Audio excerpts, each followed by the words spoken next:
आपने आज यहाँ पे जो इस्लाम में खलातीन की पोजीशन की बात की, आपने कहा कि मर्दों को और औरतों को इस्लाम में बराबर का दर्जा दिया गया है।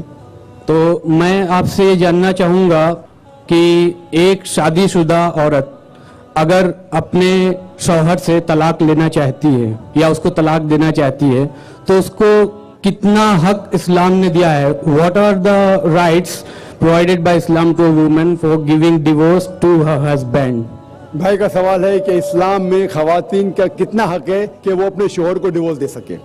डिवोर्स के अगर आप अलग तरीके देखेंगे इन नटशेल, एक है by mutual consent of husband and wife, दोनों अगर चाहते हैं कि अलग हो जाए तो हो सकते हैं। तरीका मैं बता दिया हूं, तरीका तो पहले बता दिया हूं, लेकिन कितने डिफरेंट स्टाइल्स।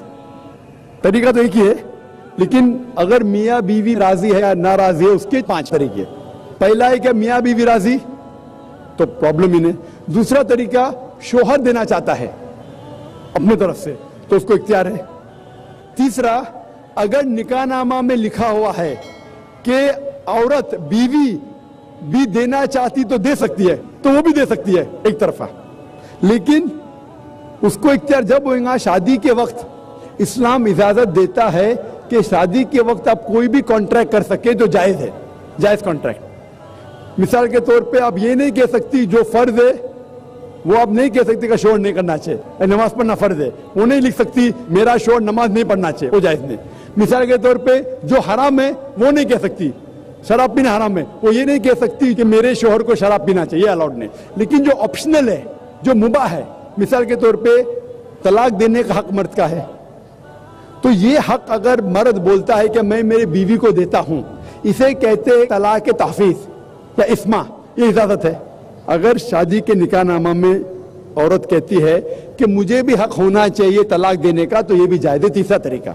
चौथा तरीका, अगर निकाहनामा में औरत ने नहीं लिखा और अगर वो शोहर से अलग होना चाहती तो वो शोहर से कह सकती please I want to separate, मैं अलग होना चाहती हूं, और शोहर बोलेगा ठीक है आप मुझे नहीं चाहती, मैं आपको आजाद करता हूं, इसे कहते हैं खुला।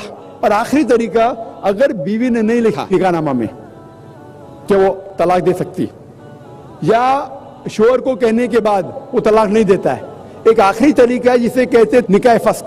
अगर शोहर उस पे जुल्म कर रहा है, उसको हक नहीं दे रहा है, वो काजी के पास जाके निकाह फस्क कर सकती है, इसे कहते हैं नलिफिकेशन ऑफ मैरिज, निकाह फस्क। ये 5वां तरीका है। तो खवातीन के भी हुकूक है किस तरीके से वो शोहर से अलग हो सकते। Hope that answers the question.